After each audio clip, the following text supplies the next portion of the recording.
on C-SPAN. Now we'll look at Serbian news coverage of NATO airstrikes on Yugoslavia from government-controlled Radio Television Serbia in Belgrade. This portion of the news was recorded yesterday at 1:30 p.m. Eastern and translated here at C-SPAN in Washington, D.C. It's about a half hour. You're watching the primetime news of Radio Television Serbia.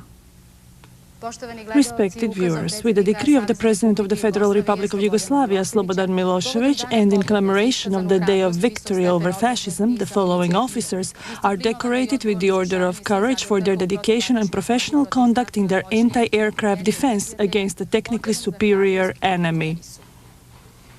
Major Dotlić Danila Boško, Lieutenant Janković Milenka Tijosav, Master Sergeant First Class Vučković Hriste Slađan, for their personal heroism, self-initiative in the conduct of their military tasks against a technically superior enemy.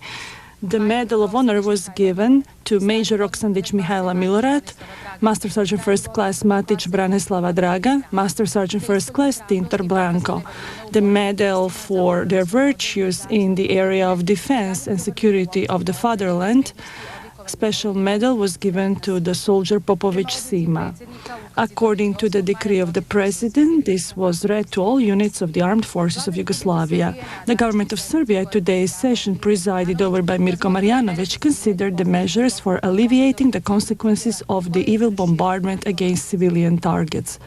The evil attacks on the urban centers of Belgrade, Niš, Kragujevac, Novi Sad, Čačak, Valjevo, Užice, and other places in Serbia. The aggressor is trying to destroy our people and country. By bombing the building of the government of Serbia, these vandals attempted to assassinate the highest executive body of our government and thus damaged a priceless architectural monument of Serbia's cultural heritage. The government of Serbia continues its activities and carries them out in terms of the defense of the country and the people from the civil aggression. By attacking the Chinese embassy, the NATO fascists want to terrorize all freedom-loving people of our world who are fighting for peace and are opposed to the policy of force and madness. Unscrupulous to all international norms, NATO shows its true intention to subjugate the world to its dictate and force all people into obedience. These are war crimes against our civilizational values that will never be forgotten, and their commanders and executors will certainly answer to justice. Our people are unified in supporting their leadership to defend our vital national interests. The government also considered the implementation of the economic program for employment of workers from war-ravaged factories. Intense operations are underway to employ the people left jobless because of the military actions. At the same time, the government assistance is there to accelerate the reconstruction activities in damaged facilities for a quick re-establishment of their operations.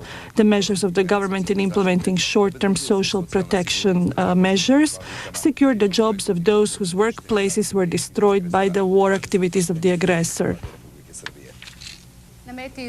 Targets of the criminal alliance, once again, and also last night, were civilian facilities throughout Serbia.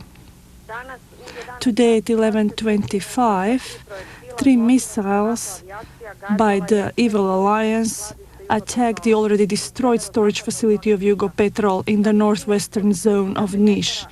From about 2,000 meters of elevation, the facility was attacked precisely when it was being visited by Gorica Gajević, Secretary General of the Socialist Party of Serbia, and the Vice President of the Council of the Republics of Yugoslavia. Also present were the Vice President of the Socialist Party, the General Manager of the facility, as well as Jovan Zlatić, Commander of the Civil Defense Units in Niš, escorted by numerous journalists and TV crews. Severely injured are Duško Mašković and Duško Aleksić from the police forces. Lighter injuries were suffered by an editor of TV Serbia, Goran and about 10 more people. At the same time, The dead numbered Zoran Nikolic, born in 1959, who was killed in his own backyard, and Jagoda Mladenovic in her own garden in the village of Orljana in the county of Doljevac. To remind you, this is the third attack so far on the storage facility of Jugopetrol, which can no longer serve as any target for the aggressor. So it's very clear that the real targets were these high political and party officials. Gorica Gajevic, Secretary General of the Socialist Party of Serbia, immediately after the attack made the following statement for Television Serbia. Today, the Vice President of the Socialist Party of Serbia and myself came to Niš to visit one of the countless places of NATO criminal deeds. Here, just as everywhere else, the victims are civilians, children, women, old people. The targets are civilian facilities, hospitals, markets, houses. But this time, while visiting already destroyed facilities, we became target and victims of an airplane that was flying very low over our heads and sent missiles about 20 meters away from us and the TV crews. They injured severely one wonderful young man from the police forces, Goran Aleksic. Also injured was the Vice President Duško Matković, who is still being operated. Fortunately, I was rescued with the help of my colleagues from Niš.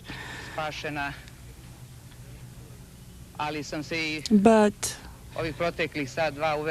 in the past hour or so, I also convinced myself that the spirit of the people is unflinching and that the citizens of Niš, just as the citizens throughout the country, are determined and unified in the defense of the freedom, independence, and this determination and unity, this heroism of the people, the police.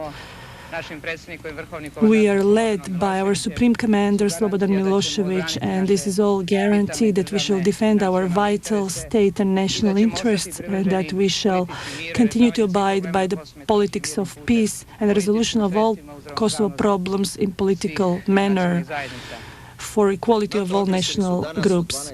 NATO aggressors today at 12:08 initiated their 9th attack on Čačak. The planes attacked for 20 minutes. In the town, one could hear 6 strong explosions. Target was again the industrial zone, especially the factory CER and the Technical Institute. This zone was attacked yesterday in the afternoon, killing 4 people. The facilities of NIS Naftagas, very close to the center of Čačak, were also hit. The strong explosions damaged houses in the area of Kulinovci, very close to NIS Naftagas. No human casualties are recorded. For a third time, the NATO criminals attacked the Ovčar mountain. One missile hit the factory for textiles, and another missile hit close to the medical center in Mrčajevac. At 12:15, NATO Air Force attacked Valjevo for the 11th time. This time the target was again Krušik factory, already completely destroyed. So far attacked 9 times with over 80 missiles. Once again, they damaged the buildings in the nearby area, and you can see heavy smoke from the Krušik factory. The civil defense units confirmed that there is no danger for the population because this is the fuel at the bottom of the reservoir that's burning. Acting successfully, the anti-aircraft units in Smederevo managed last night around 11:34 to hit a missile of the enemy alliance. Part of the missile fell on a house in a residential area in Smederevo, causing severe damage.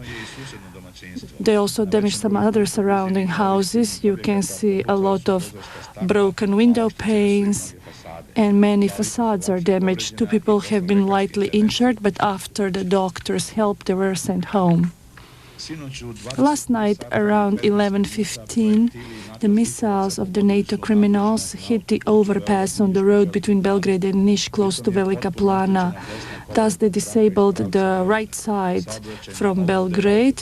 The traffic on this road has been stopped in both directions. At the same time, the aggressor disabled the railroad tracks connecting Belgrade and Velika Plana. In the destructive attack of NATO, there were no injuries. This is the first attack of the NATO criminals in the area of Velika Plana. The aggressor alliance continued its attacks on Kraljevo County about 10 minutes after noon two strong missiles hit the suburb of Jarčuljak for a second time since the beginning of the aggression. 3 people were injured and dozens of residential and other buildings suffered a lot of material damage.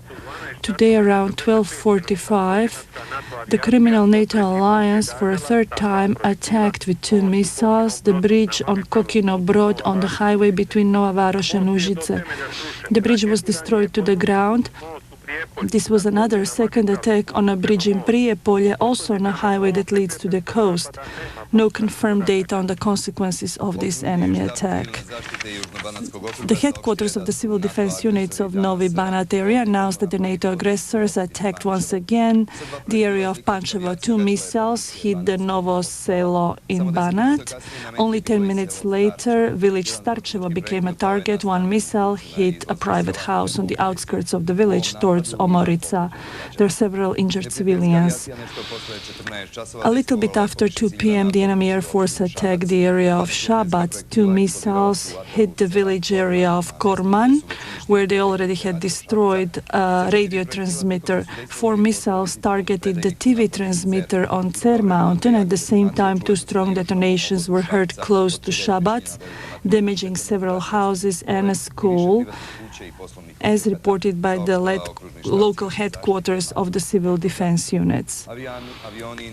NATO planes continued their relentless attack on civilian targets in Kosovo. This morning around 8 a.m., 3 missiles targeted the relay station at Kutlovac near Stari Trg. They also hit the area between Uroševac and Erili Prelas. 3 attacks were recorded on the villages in Lipljan County. Several bombs exploded in the fields near those villages. Around 1:20 in the afternoon, 4 explosions shook Pristina. NATO planes targeted the forest behind the Pristina suburb of Dragodan.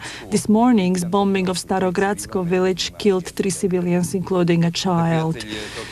The enemy bombed last night Kosovo Polje, the park area Grmija near Pristina, the village Lukar inhabited only by Albanians. 5 cluster bombs fell on the border area near Đakovica.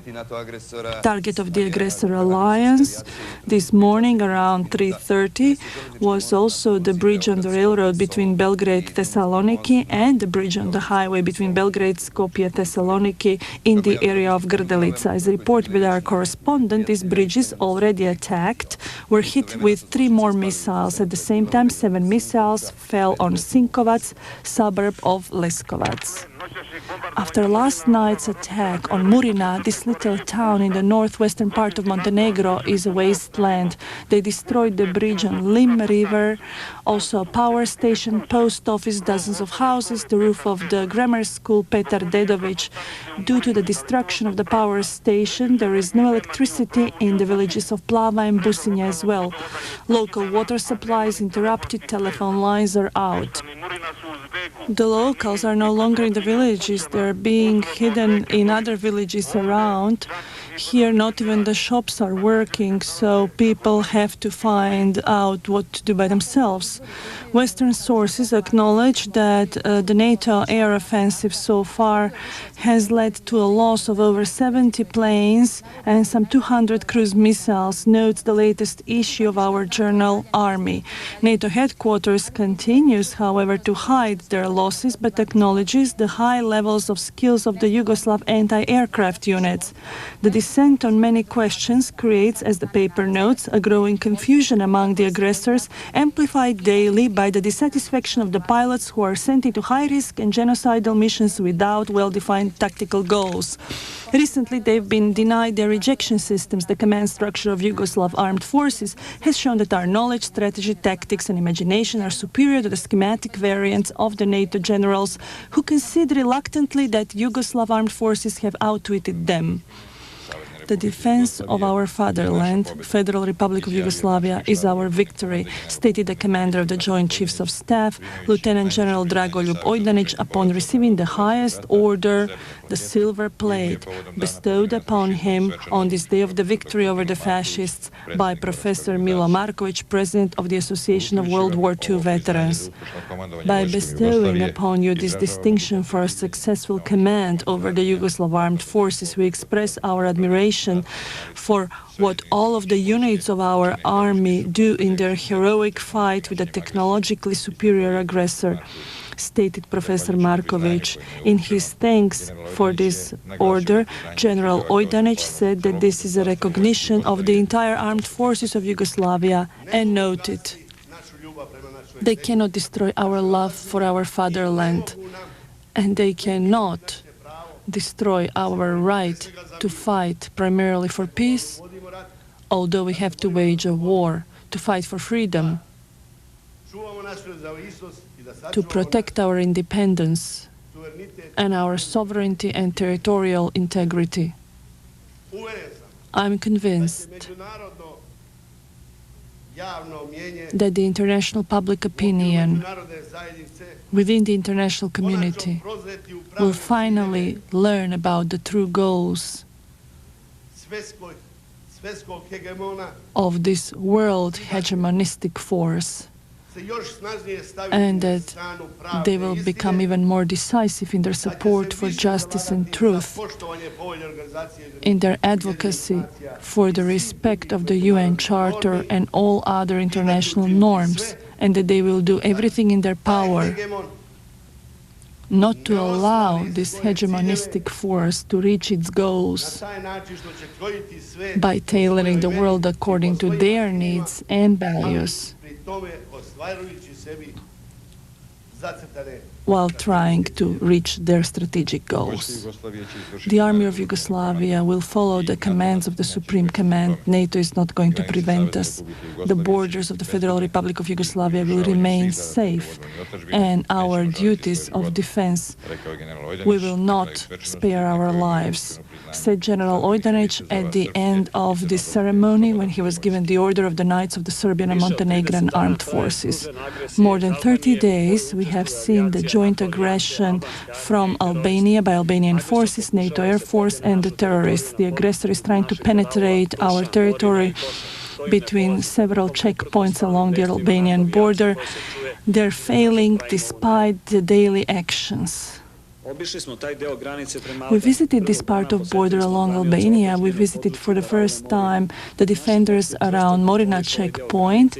They are in control of the territory and prevent the aggressor from entry. The first line of defense is stable despite the synchronized attacks of the NATO alliance, Albanian army and the terrorists.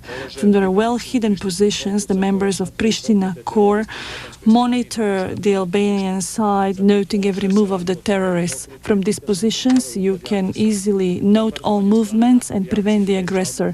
NATO bombing, the Albanian artillery and the terrorists have not managed to weaken our defenses in the least. In their failure, now they have expressed their rage by bombarding our checkpoint in Morina, which has been empty from the beginning of the aggression. Despite the persistent and almost daily attempts of the aggressor from the territory of Albania to penetrate our defense and enter our territory, all of their efforts have failed, although they have the support of NATO from air, as well as of the Albanian army and artillery units. We managed to inflict a lot of damage on them, losses to the Albanian terrorist gangs, who are oftentimes quite numerous and well equipped, but at the same time we have managed to protect ourselves. For the remainder of the day, we were at one of those positions between the checkpoints of Morina and Košara. Given the fact that they just noticed some Albanian terrorists, we remain there. We're on the front lines of the defense of our territory. There are daily attempts of the terrorists to penetrate our defense line. Sometime after 4 o'clock, we noticed a group of terrorists who tried to approach the position of our combatants. Prepare yourself. Ready. Here they come. Be ready. Their moves indicated that this could be a scout mission trying to enter under the cover of NATO Air Force and the Albanian artillery. This, however, did not prevent our combatants from identifying the terrorists immediately upon their entry onto our territory, waited until the terrorists came to about 30 to 50 yards and opened strong, precise fire, surprising them entirely.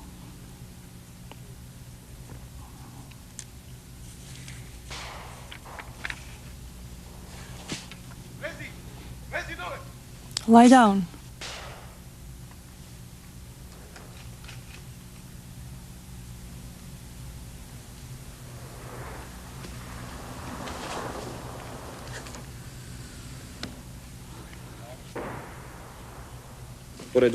Aside from the captured terrorist who wore an Albanian flag, we liquidated 4 more terrorists armed with automatic rifles and handheld missile launchers.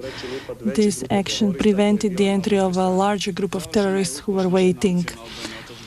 One more action is over. How many encounters with terrorists so far? Oh, many times already. Daily we have these terrorists. First they send some scouting missions, and then larger or smaller groups. And we eliminate them daily. While we do our job here, NATO Air Force is throwing cluster bombs. But no problem, we're well masked and we're protected, so we have no losses. Can they pass here, the terrorists? No way. The army is well equipped and ready for action. And the message for your family, for your girlfriends? Oh, they should take care of themselves. We are here in safety. Few of us are from Niš, for example, the 4 of us here, so many regards to all people of Niš. The Interim Executive Council of Kosovo in these hard war times gives equal attention to production, social and humanitarian issues and undertakes necessary measures to normalize the activities in all social spheres, stated Zoran Anđelković at today's session. The activities focus on the program of rehabilitation adopted by the government of Serbia recently. Many efforts have been made to conduct the spring sowing activities as planned despite the daily bombing raids. From the beginning of the aggression until May 9th, pursuant to the decree of the federal government bodies, Russia and Belarus have sent around 800 tons of humanitarian assistance. Other donors have sent 2,853 tons, total of 3,653 tons of humanitarian assistance in food products, said at the press conference the Deputy Minister for Health and Social Policy and the Coordinator of Humanitarian Assistance. So far, 800 tons of humanitarian aid in products has reached those counties that need it the most.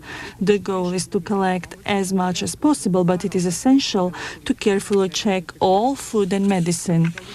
For that reason, there are checkpoints for humanitarian assistance arranged with all appropriate government bodies. There are problems with Montenegro because borders are closed because of a disregard for the federal government bodies. However precious, the humanitarian aid is insufficient. Federal Republic of Yugoslavia houses 700,000 refugees from Bosnia and Croatia since 1995. The international organizations take care only of about 250,000. NATO bombing has left over 500,000 workers jobless, that is 2 million people without their livelihood. When you add that over 160,000 people from Kosovo left their homes because of NATO bombing and the Albanian terrorists and sought refuge in Serbia, it is clear that the humanitarian assistance is insufficient. Many Western analysts deem the decision of the Federal Republic of Yugoslavia and the Supreme Command on the partial withdrawal of the units and police a right move at the right moment, which has inflicted a severe blow to the criminal alliance. Even the US press reports this, suggesting to Madeleine Albright to submit her resignation. At the same time, China and Russia demanded NATO end this bombing immediately for the sake of a political solution, and that each plan has to be acceptable to Yugoslavia. China and Russia feel that the political solution of the problem is possible only by end of the NATO bombardment. It was announced in Beijing after the meeting between the special envoy of the Russian President Chernomyrdin with Chinese officials. Every plan has to be accepted to Yugoslavia, stressed the official representative of the Chinese Foreign Ministry. Chernomyrdin traveled from Beijing this afternoon after his meeting with the President Jiang Zemin, the Prime Minister Zhu Zhuji, and the Vice President of the Chinese government, Chen Qinchen. The two sides found broad understanding on the solution of the Kosovo crisis. Chernomyrdin came to Beijing last night after a telephone call between the Chinese president and the Russian President Yeltsin. The two presidents demanded an immediate end of the NATO bombing, agreeing that the end of the aggression against Yugoslavia is a prerequisite for political solution. President Zhang said that any peace plan must have the consent of Yugoslavia. Today's Russian-Chinese consultations helped both countries to increase their mutual understanding. China and Russia will continue to develop their cooperation in many spheres and strengthen their strategic partnership. Russia calls the international community to consider seriously and respond positively to the new Belgrade initiative towards the resolution of the Kosovo crisis. The decision of the Yugoslav government to partially withdraw the armed forces from Kosovo is one more goodwill gesture that could result in the end of all military actions of NATO, stated the Foreign Minister Ivanov after the meeting with his French counterpart Vedrin. At the press conference, Ivanov said that this gesture of the West would help the political solution of the crisis, which he also discussed with the head of the French diplomacy and on the eve of the tomorrow's visit to Moscow by Jacques Chirac. If West doesn't react positively to this goodwill gesture of Belgrade, this will mean that NATO practically gives up the political resolution of the crisis and conducts its policy to reach goals that the headquarters in Brussels has not publicly admitted yet. The discussion will continue tomorrow with the Deputy Secretary of State of the U.S., Thrope Talbot, who is in Moscow twice in the last 2 weeks. Talbot and the American leadership are especially interested in the details of the discussions between Viktor Chernomyrdin and the Chinese officials. And Chernomyrdin will probably notify President Yeltsin already tonight about these discussions. Viktor Chernomyrdin already said that with regard to the resolution of the Kosovo crisis, Moscow and Beijing are in full agreement that this solution can be reached only by peaceful means, which means that one should expect a joint coordinated initiative. At the same time, before any negotiations, the NATO actions have to stop, agree Moscow and Beijing. The Vice President of Russian Duma, Sergei Baburin, said that Russia should pursue the political solution even more actively, as well as give direct military and technical aid to Yugoslavia. If Russia provided to Yugoslavia up-to-date anti-aircraft defenses, NATO would stop its bombing immediately and accept negotiations. After the interview of Baburin, the anchor of NTV added that this is not a solitary position of the Vice President of Duma and that it can be soon expected from other political circles in Moscow. According to the President of the UN Security Council, the debate on China's proposal for a presidential statement of condemnation of the bombing of the Chinese embassy in Belgrade will continue tomorrow. The debate behind closed doors lasted for about an hour and showed deep divisions among NATO countries as well as other members of the UN Security Council. USA, Great Britain and France do not want to accept responsibility for what they do in their aggression against Yugoslavia, try to derail the discussion and present the brutal embassy attack as a mistake, which is a hypocritical apology.